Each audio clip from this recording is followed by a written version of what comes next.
আসসালামু আলাইকুম, শুভেচ্ছা সহ আমন্ত্রণ চ্যানেল আই সংবাদে আপনাদের সাথে আছে আমি নবনীতা। বিস্তারিত সংবাদের শুরুতেই জানিয়ে দিচ্ছি ফ্রেশ আটা, ময়দা, সুজি সংবাদ শিরোনাম।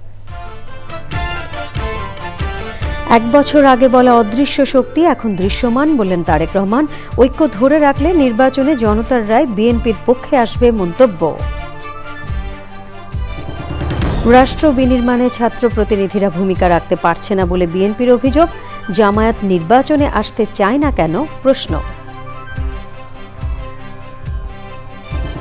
বৈষম্যহীন সমাজ বিনির্মাণে জাতীয় কবির সাহিত্যের মর্মবাণী বিশ্বজুড়ে ছড়িয়ে দেওয়ার আহ্বান। সংকলন গ্রন্থ গাহি সাম্যের গানের প্রকাশনা উৎসব। সবুজে সাজায় বাংলাদেশ স্লোগানে নাটোরে প্রকৃতি ও জীবন ক্লাবের বৃক্ষরোপণ ও বিতরণ। পরিবেশ ও জীব বৈচিত্র্য রক্ষার উদ্যোগে বিশিষ্টজনদের প্রশংসা। নতুন কৌশল ও কৃষি প্রযুক্তি কাজে লাগিয়ে গ্রামে বসেই সফল তরুণ কৃষি উদ্যোক্তা মানিকগঞ্জের শহীদুল। কঠোর শ্রমে খুঁজে পেয়েছেন সাফল্যের পথ। এবং দুবাইয়ে এশিয়া কাপের সুপার 4 রাউন্ড শুরু আজ রাত 8:30টায় শ্রীলঙ্কার মুখোমুখি বাংলাদেশ।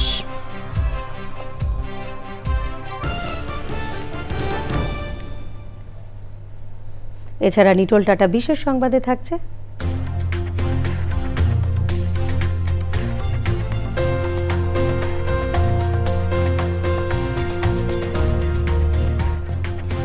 নয়াদিল্লির আকাশে বিরল উল্কাপাতের খবর।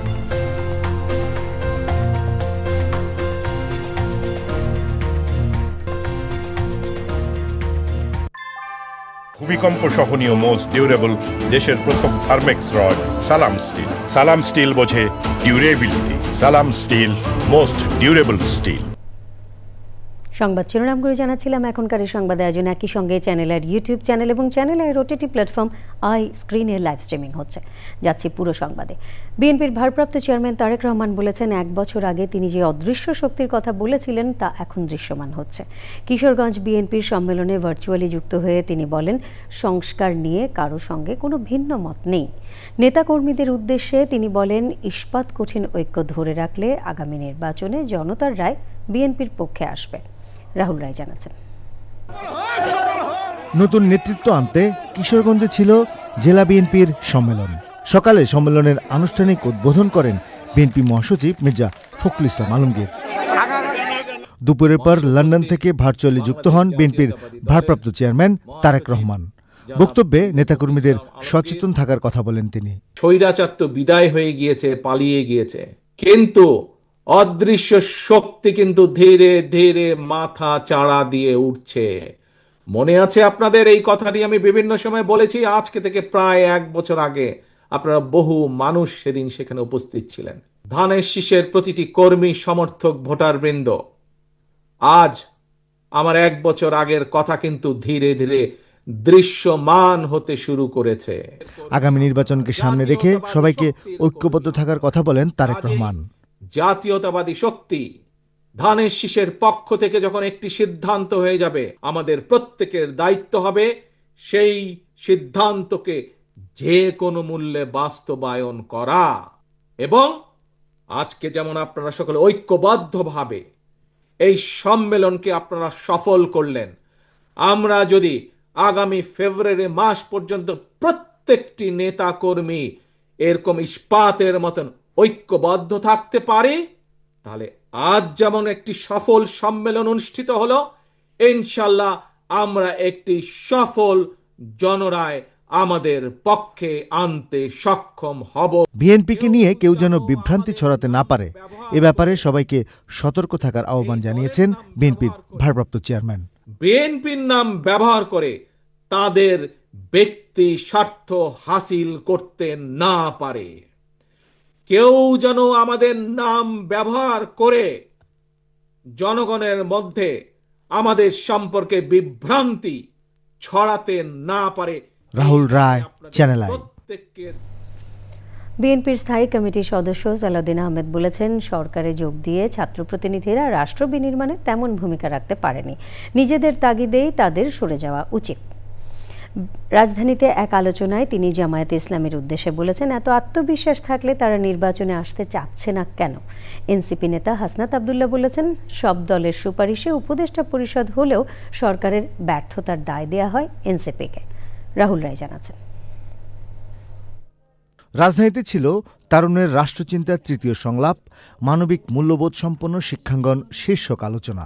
অংশ নেন ডাকসু নির্বাচনে অংশ নেওয়া ছাত্রদল সমর্থিত ভিপি ও জিএস প্রার্থী। আলোচনা সভায় বিএনপির সিনিয়র নেতাদের সঙ্গে এনসিপি নেতারাও ছিলেন। এখানে জামাতে ইসলামীর এখানে প্রপোজড অনেক এখানে উপদেষ্টা হয়েছে, এখানে বিএনপি প্রপোজড অনেকে উপদেষ্টা হয়েছে, কিন্তু এই গভর্নমেন্টের যত ধরনের ব্যর্থতা, যত ধরনের সীমাবদ্ধতা, আমাদের প্রত্যাশা এবং প্রাপ্তির মধ্যে যে দৃশ্যমান ব্যবধানটি রয়েছে, সেই ব্যবধানটির পুরোটা দায়ভার এনসিপির নিতে হয়েছে। যেদিন ছাত্র প্রতিনিধিরা সরকারে যোগদান করলো, সেদিন আমি বুঝে গেলাম এরা রাষ্ট্র বিনির্মাণে আর ভূমিকা তেমন বেশি রাখতে পারবে না। এখনও তারা ছাত্র প্রতিনিধি হিসেবে যারা সরকারে বসে আছে, প্রতিদিনই তাদেরকে লায়াবিলিটি কাঁধে নিতে হচ্ছে। যাই হোক, ওদেরকে আমি সরে আসার জন্য আহ্বান নিজেরা জানালে তো হবে না, তাগিদটা নিজেদেরকে নিতে হবে। জামায়াতে ইসলামী সহ ইসলামী দলগুলোর আন্দোলন কর্মসূচি নিয়েও কথা বলেন সালাউদ্দিন আহমেদ। আপনারা যখন এত বেশি কনফিডেন্ট হলেন, আত্মবিশ্বাসী হলেন যে সরকারি দল হবেন, তাহলে নির্বাচন না আসেন না কেন? আজকে এই বাহানা, কালকে এই বাহানা, পরশু এই বাহানা দিয়ে নির্বাচনকে বাধাগ্রস্ত করতে চাচ্ছেন কেন? উদ্দেশ্য কি সেটা তো আমরা জানি। কাদেরকে নিয়ে আপনারা আন্দোলন করছেন এখন যুগপথের সঙ্গে, সেটা জনগণ দেখছে। তাদের মধ্যে একটি দল আছে 2024 সালের 7 জানুয়ারি আমিডামি নির্বাচনে অংশগ্রহণ করেছিল। তারা যদি যুগপথের সঙ্গে হলে নিষ্পাপ হয়, তাহলে বাকি যারা 28টা দল দামি দামি নির্বাচনে আওয়ামী লীগের সঙ্গে হয়েছিল, তারা কি মহাপাপী? মানে আপনাদের সাথে সঙ্গী হলে যুগপথের, তাদের কোনো পাপ নাই।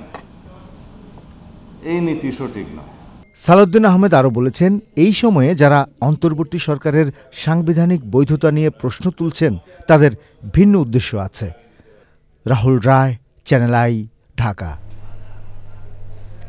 নাগরিক ঐক্যের সভাপতি ও ডাকসুর সাবেক ভিপি মাহমুদুর রহমান মান্না বলেছেন, যে দল এখনও নিবন্ধন পায়নি তাদের নিয়ে প্রধান উপদেষ্টার যুক্তরাষ্ট্র সফরের বিষয়টি ইতিবাচক নয়।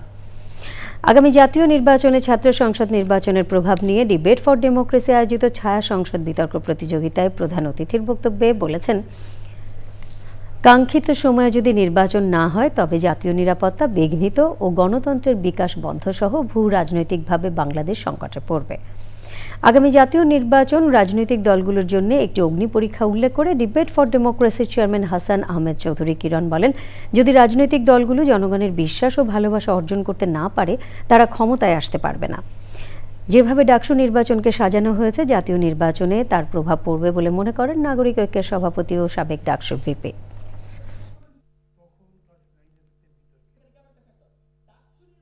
আমি এটা বুঝতে পারলাম না, এই 4 জন বা 3 জন নেতাকে সাথে নিয়ে যাবার কারণ কি? এর মধ্যে কারো নেওয়ার ব্যাপারে একটা লিগ্যাল কোয়েশ্চনও তোলা যেতে পারে।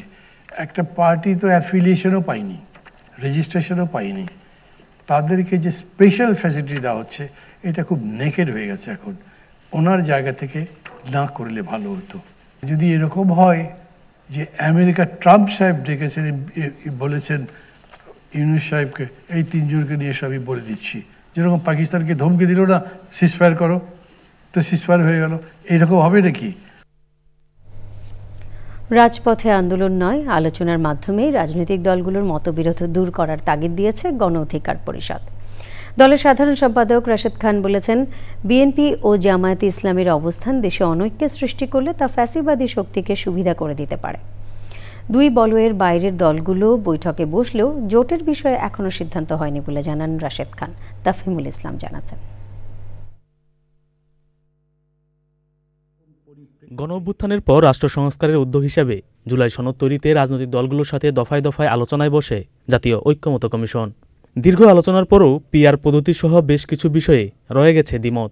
এরই মধ্যে নিজেদের মতামত বাস্তবায়নে মাঠে শক্তি দেখানোর বার্তা দিচ্ছে ইসলামী দলগুলো। চলমান রাজনৈতিক ইস্যু নিয়ে বৃহস্পতিবার আলোচনায় বসে বিএনপি ও জামাতে ইসলামীর বলয়ের বাইরের দলগুলো। আলোচনায় উঠে আসে জনগণের স্বার্থে দলগুলোকে ঐক্যমতে আসার বিষয়।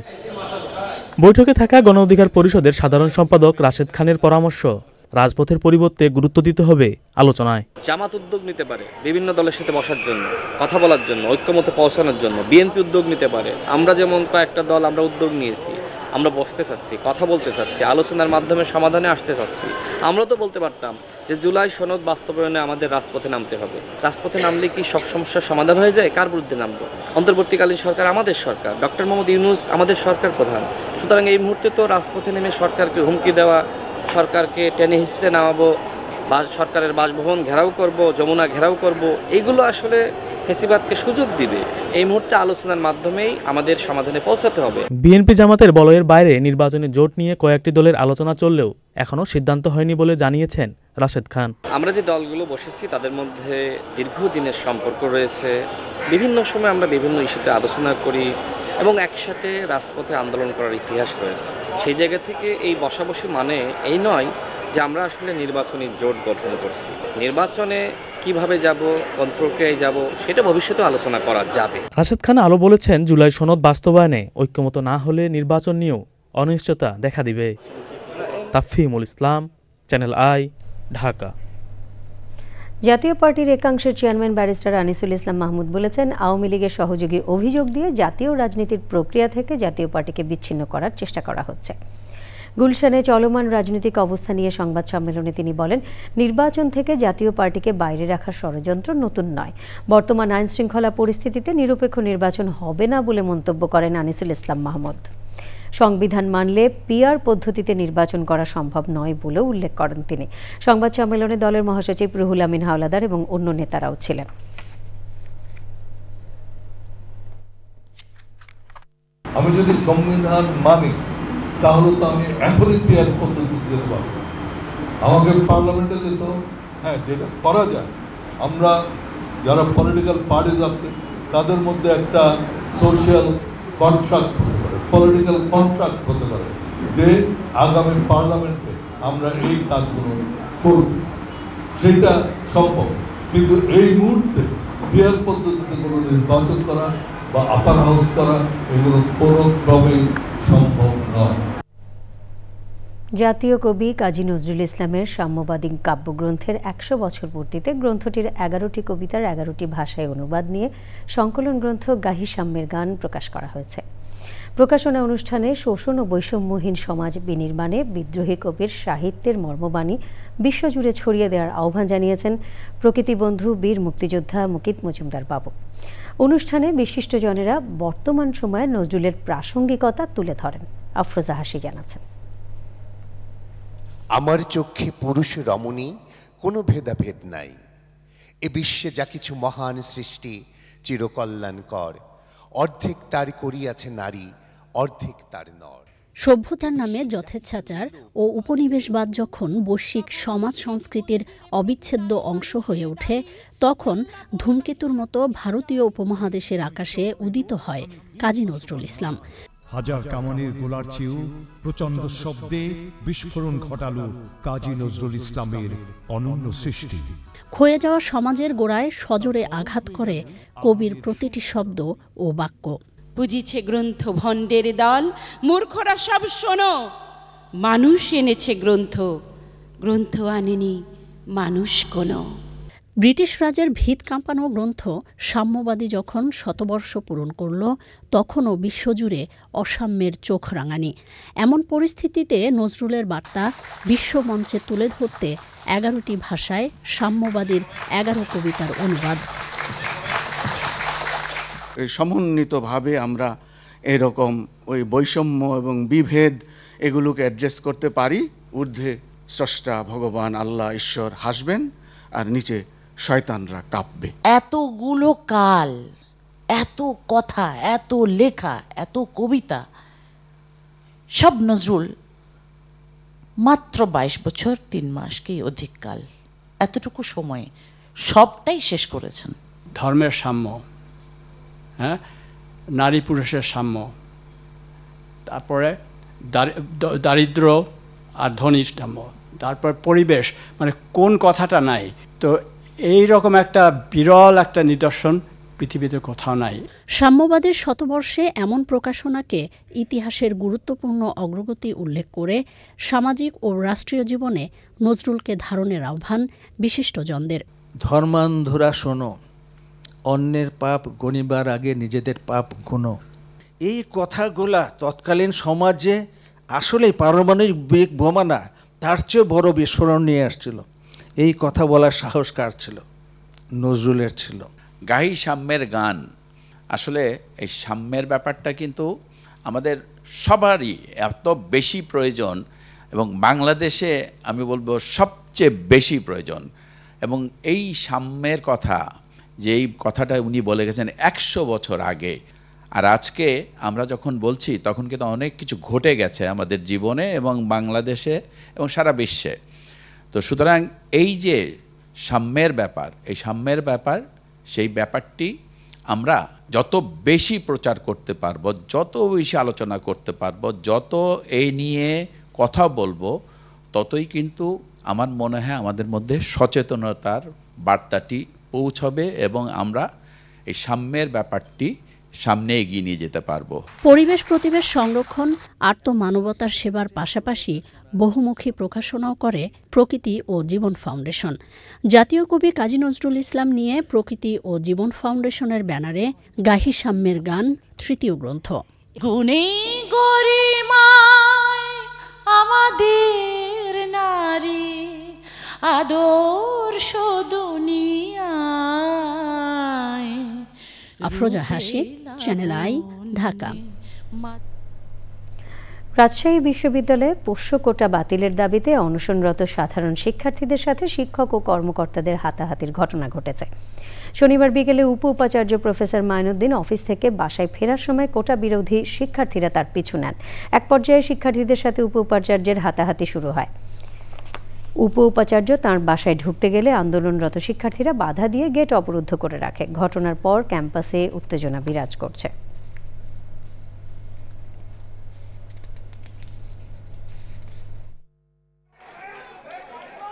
প্রশাসনিক সিদ্ধান্ত এবং মাননীয় উপাচার্যই ভর্তি কমিটির সভাপতি, উনি এই রাকসু উপলক্ষে ঢাকায় শিক্ষা স্বরাষ্ট্র মন্ত্রণালয়ের বৈঠকে গিয়েছেন। এটা সাডেন কল ছিল, এই জন্য আমাকে সভাপতিত্ব করতে হয়েছে, কিন্তু সকল কিছুই প্রশাসনিক স্বাভাবিক প্রক্রিয়ার অংশ। সবুজে সাজায় বাংলাদেশ স্লোগানে সমৃদ্ধ পরিবেশ গড়তে নাটোরে বৃক্ষরোপণ করেছে প্রকৃতি ও জীবন ক্লাব। মোবাইল নেটওয়ার্ক অপারেটর বাংলালিংকের সহায়তায় বিভিন্ন শিক্ষা প্রতিষ্ঠানে বিতরণ করা হয় ফলদ, বনজ এবং ঔষধি সহ নানা জাতের দেশীয় গাছের চারা। পরিবেশ ও জীববৈচিত্র্য রক্ষার উদ্যোগের প্রশংসা করেন বিশিষ্টজনেরা। রেজাউল করিম রেজার তথ্য, ভিডিও চিত্রে মোশাহিদ রনি জানাচ্ছেন। বাসযোগ্য ধরিত্রী বিনির্মাণে বিশ্বজুড়ে সবুজের বন্দনা চললেও গবেষণা বলছে 2 দশকে বাংলাদেশের প্রাকৃতিক বনভূমির আয়তন কমেছে 6 লাখ একরেরও বেশি। এমন বাস্তবতায় প্রাকৃতিক বেষ্টনী করতে নাটোরে প্রকৃতি ও জীবন ক্লাবের বৃক্ষায়ন। আমরা সারা বাংলাদেশেই কিন্তু বায়ু দূষণ নিয়ে ভীষণভাবে জর্জরিত। সেই বায়ু দূষণ যদি কমাতে চাই, আমাদের বৃক্ষরোপণ কিন্তু বেশি বেশি করে করতে হবে, কারণ প্রায় 30% বায়ু দূষণকে কমিয়ে আনে এই বৃক্ষ। আমরা যত বেশি সবুজায়ন করব, তত কিন্তু নানা ধরনের উপকারের পাশাপাশি এই বায়ু দূষণের থেকেও কিন্তু আমরা উপকৃত হব এই গাছের মাধ্যমে। আসুন সারা বাংলাদেশটাকে আমরা সবুজে ছেয়ে ফেলি এবং বৃক্ষরোপণ কর্মসূচিকে এগিয়ে নিয়ে যাই। সবুজায়নের এই অভিযাত্রায় নতুন প্রজন্মকে যুক্ত করতে পুলিশ লাইন স্কুল অ্যান্ড কলেজে সবুজ উৎসবের অবতারণা। এমন প্রোগ্রাম আমরা চাই যে প্রতিবারই হোক, সবাই পাক। রাস্তা হলো যে অনেক গাছপালা তৈরি হবে নতুন করে। আমরা অনেক খুশি এই প্রোগ্রামটাতে আসতে পেরে। ধন্যবাদ। আমাদের প্রোগ্রাম অব্যাহত থাকবে। আমরা আশা করি যে জীববৈচিত্র্য রক্ষায় এবং বাংলাদেশের পরিবেশ রক্ষায় সকল মানুষ সচেতন হবে। বাংলাদেশ একটি সুন্দর প্রকৃতি বান্ধব দেশ এবং শিক্ষার্থীরা প্রকৃতি ভালোবেসে যেন বেড়ে উঠতে পারে, এই প্রত্যাশা আজকের দিনে। আমরা মানুষের মধ্যে আগ্রহ সৃষ্টির জন্য এই কর্মকাণ্ড পরিচালনা করব। এমন উদ্যোগ সবাইকে প্রকৃতি রক্ষায় দায়িত্বশীল করবে প্রত্যাশা সুধীজনদের। ধরনের উদ্যোগের ফলে বাংলাদেশের জীববৈচিত্র্যময় রক্ষার ক্ষেত্রে প্রকৃতি জীবন ক্লাব গুরুত্বপূর্ণ ভূমিকা পালন করবে। যদি প্রকৃতির উপর আমরা নির্ভরশীলতা বৃদ্ধি করতে চাই তাহলে গাছের কোনো বিকল্প নাই। আমরা বৃক্ষরোপণের মাধ্যমে সুন্দর পৃথিবীর যে স্বপ্ন দেখি, আমরা যে সুন্দরভাবে বাঁচতে চাই, সেটা এখানেই সম্ভব। নিরাপদ ভবিষ্যৎ নিশ্চিতে শুধু সবুজায়নই শেষ নয়, পাশাপাশি প্রয়োজন পরিবেশবান্ধব প্রযুক্তি ও টেকসই অভিযাত্রা। Moshahid Roni, Channel I. মানিকগঞ্জের বরুন্ডি গ্রামের তরুণ কৃষক শহীদুল ইসলাম কৃষিকে ঘিরে গড়ে তুলেছেন নিজের কর্মজীবন। পাশাপাশি তিনি কর্মসংস্থান তৈরি করেছেন গ্রামের আরও অনেক মানুষের। নতুন কৌশল আর কৃষি প্রযুক্তি কাজে লাগিয়ে তিনি হয়েছেন এক সফল কৃষি উদ্যোক্তা। বিস্তারিত শাইখ সিরাজের রিপোর্টে। মানিকগঞ্জ সদরের কালীগঙ্গা নদীর তীর ঘেঁষে সবুজ শ্যামল এক গ্রাম বরুন্ডি। এই গ্রামের তরুণ শহীদুল ইসলাম পারিবারিক নানা সংকটে পড়াশোনা শেষ করতে না পারলেও থেমে যাননি। প্রবল ইচ্ছাশক্তি আর পরিশ্রমে খুঁজে পেয়েছেন কৃষিকে কেন্দ্র করে জীবনের সাফল্যের পথ। সবে মাত্র মাথায় উঠেও নাই, ওই যে লাউ, হ্যাঁ, এই যে অসংখ্য লাউ চলে আসছে অলরেডি, এক একটা গাছে 8টা 10টা করে চলে আসছে। এই পদ্ধতিতে করলে স্যার এক একটা গাছে প্রায় 40টার মতো হারভেস্ট করতে পারবে। আমাদের মতো এরকম হাজার হাজার উদ্যোক্তা হয়তো অগোচরে আপনি তৈরি করছেন, যেটা আপনি নিজেও জানেন না। এখন তার কৃষি কার্যক্রম বিস্তৃত হয়েছে প্রায় 15 বিঘা জমিতে। লাউ, করলা সহ মৌসুমী নানা সবজি চাষ করছেন বাজারের চাহিদা মাথায় রেখে। এটা হচ্ছে আপনার আগাম টমেটোর চারা রোপণ করতেছি। গতবার স্যার আমি 130 টাকা থেকে শুরু করে 35 টাকা শেষ করছি। আর যারা সিজনাল করছে ওরা 35 টাকা এক সপ্তাহ বাজার পেয়েছিল, তারপরে 5 টাকা কেজি। নিজস্ব কৌশলে মালচিং পেপার ছিদ্র করার সময় এবং ব্যয় সাশ্রয়ী নতুন পদ্ধতি আবিষ্কার করেছেন এই তরুণ। মালচিং কাটার সময় একটা বেশ লেবার সময় সাপেক্ষ, জি, এই জন্য নিজেই আর কি এইটা আবিষ্কার করছি। বাজারে কোন সময় কোন সবজির দামটা থাকে, যার কারণে হচ্ছে এই করলাটা বাজারটা সারা বছরই ভালো থাকে। এই জন্য স্যার আমার প্রজেক্টে সারা বছরই একদম জানুয়ারির 31 থেকে সেপ্টেম্বর যখন দাম বেশি থাকে তখন ব্যাপক আকারে থাকে। প্রাতিষ্ঠানিক পড়াশোনা শেষ করতে না পারলেও যত্ন, প্রেম, পরিশ্রম আর ভালোবাসা দিয়ে কৃষিকাজে নিজের সব কিছু বিনিয়োগ করেছেন। এতে করে নিজে যেমন সফল হয়েছেন, স্থানীয় তরুণ অনেক উদ্যোক্তাকে, অনেক বেকার তরুণকে সে কৃষিকাজে নিয়োগ হওয়ার জন্য প্রেরণা জুগিয়েছে। মানিকগঞ্জের বরুণীর শহীদুল ইসলামের জমিন থেকে শাইখ সিরাজ, চ্যানেল আই। এ নিয়ে বিস্তারিত প্রতিবেদন দেখুন আজ রাত 9টার সংবাদের পর হৃদয়ে মাটি ও মানুষ অনুষ্ঠানে। এবারে এশিয়া কাপ। বিরতির পর আমন্ত্রণ আরও একবার। যুক্তরাষ্ট্রে বিদেশি কর্মী নিয়োগকারী প্রতিষ্ঠানের জন্য H-1B ভিসার বাৎসরিক ফি $1,500 থেকে বাড়িয়ে $1 লাখ করেছে মার্কিন প্রেসিডেন্ট ডোনাল্ড ট্রাম্প। এ বিষয়ে একটি ঘোষণাপত্রে সই করেছেন তিনি। মার্কিন বাণিজ্যমন্ত্রী হাওয়ার্ড লুটনিক জানিয়েছেন, মূলত অভিবাসীদের যুক্তরাষ্ট্রে যাওয়া নিয়ন্ত্রণ করতে এই সিদ্ধান্ত। বিশ্লেষকরা বলছেন, ট্রাম্পের এই সিদ্ধান্তে ক্ষতিগ্রস্ত হতে পারেন অ্যামাজন, মাইক্রোসফট, মেটা, অ্যাপল ও গুগলের মতো প্রতিষ্ঠানগুলোর লাখো বিদেশি কর্মী।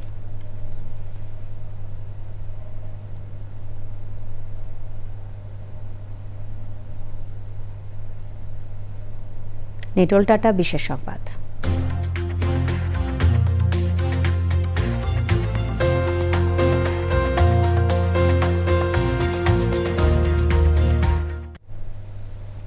ভারতের রাজধানী নয়াদিল্লির আকাশে বিরল উল্কাপাতের ঘটনা ঘটেছে। সামাজিক যোগাযোগ মাধ্যমে শেয়ার করা ভিডিওতে দেখা গেছে একটি উল্কাপিণ্ড মাঝ আকাশেই ভেঙে একাধিক খণ্ডে ছড়িয়ে পড়েছে।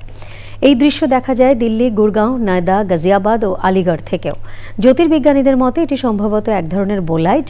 পৃথিবীর বায়ুমণ্ডলে প্রবেশ করার পর প্রবল বর্ষণ এবং তাপের কারণে উল্কাটি ভেঙে গিয়ে জ্বলতে থাকে। এই ঘটনাকে বলা হয় বোলাইট। পূবালী ব্যাংক বাণিজ্য সংবাদ।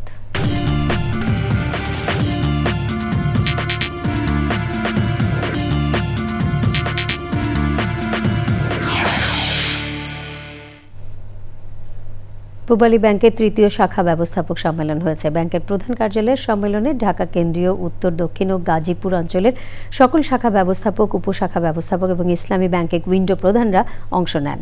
প্রধান অতিথি ছিলেন ব্যাংকের ব্যবস্থাপনা পরিচালক ও প্রধান নির্বাহী মোহাম্মদ আলী। বিশেষ অতিথি ছিলেন উপব্যবস্থাপনা পরিচালক মোহাম্মদ ইসা।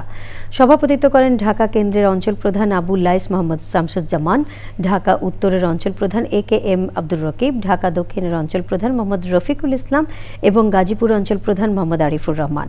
সম্মেলনে ব্যাংকের প্রধান কার্যালয়ের মহাব্যবস্থাপকগণ এবং ঊর্ধ্বতন নির্বাহীরাও উপস্থিত ছিলেন। সংবাদে আবারও নিয়ে নিচ্ছে বিরতি, আর বিরতির পর খেলার খবরে থাকছে বিসিবির। আপনারা দেখছেন চ্যানেল আই সংবাদ।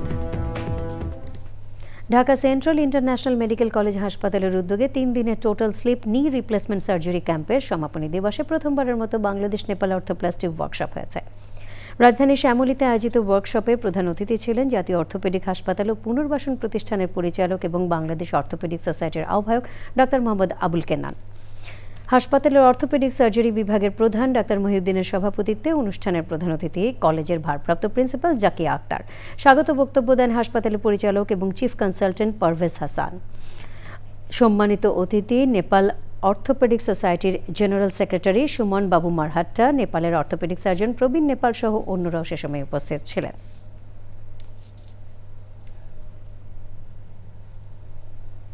আগামী 2026 সালেও বাংলাদেশ সহ 9 দেশের উপর ভিসা নিষেধাজ্ঞা অব্যাহত রাখবে সংযুক্ত আরব আমিরাত। বাংলাদেশের সঙ্গে এই তালিকায় থাকা দেশগুলো হলো Afghanistan, Libya, Yemen, Somalia, Uganda, Cameroon, Sudan এবং লেবানন। 2024 সালের অক্টোবর থেকে বাংলাদেশের নাগরিকদের উপর ভিসা নিষেধাজ্ঞা জারি করে সংযুক্ত আরব আমিরাত।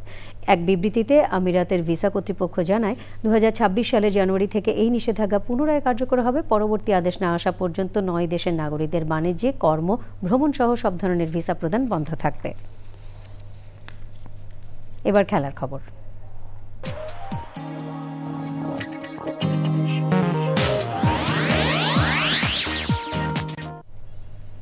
সিদ্ধান্ত হয়।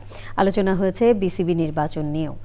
যে 14টি ক্লাবের মালিকানা পরিবর্তন ও আর্থিক দুর্নীতির বিষয়ে অভিযোগ উঠেছে সে ক্লাবগুলো এবারে নির্বাচনে অংশ নিতে পারবে। তানভীর আহমেদ জানাচ্ছেন। এশিয়া কাপে সুপার 4-এ বাংলাদেশের ম্যাচের দিন মিরপুরে গুরুত্বপূর্ণ মিটিংয়ে বিসিবি।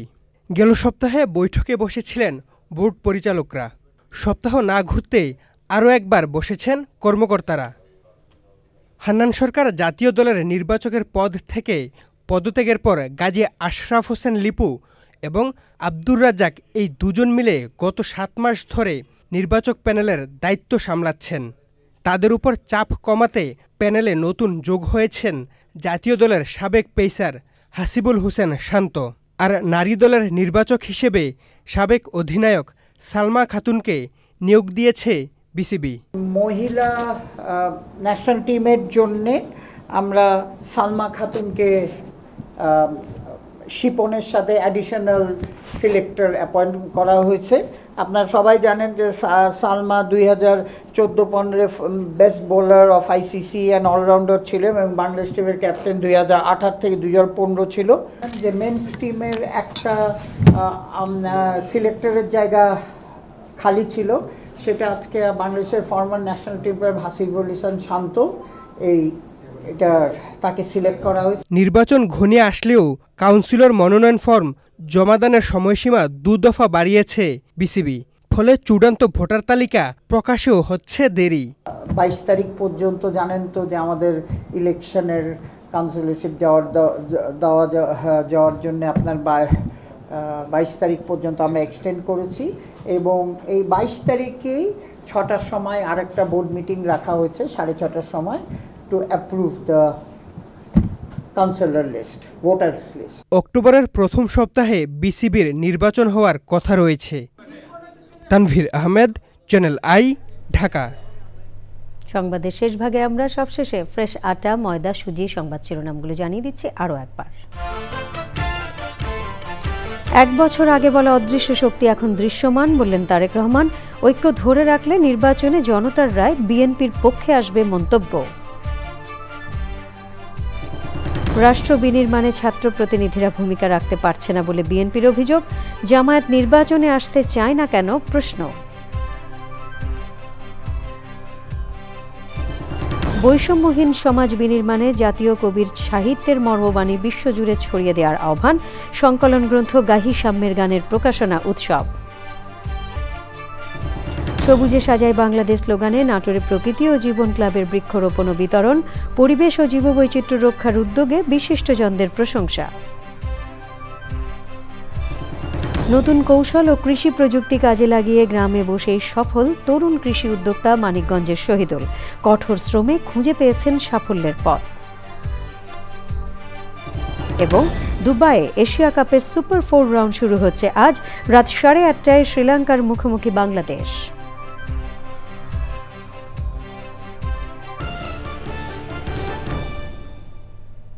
পরবর্তী সকল সংবাদ দেখার আমন্ত্রণ রইল। ধন্যবাদ সবাইকে।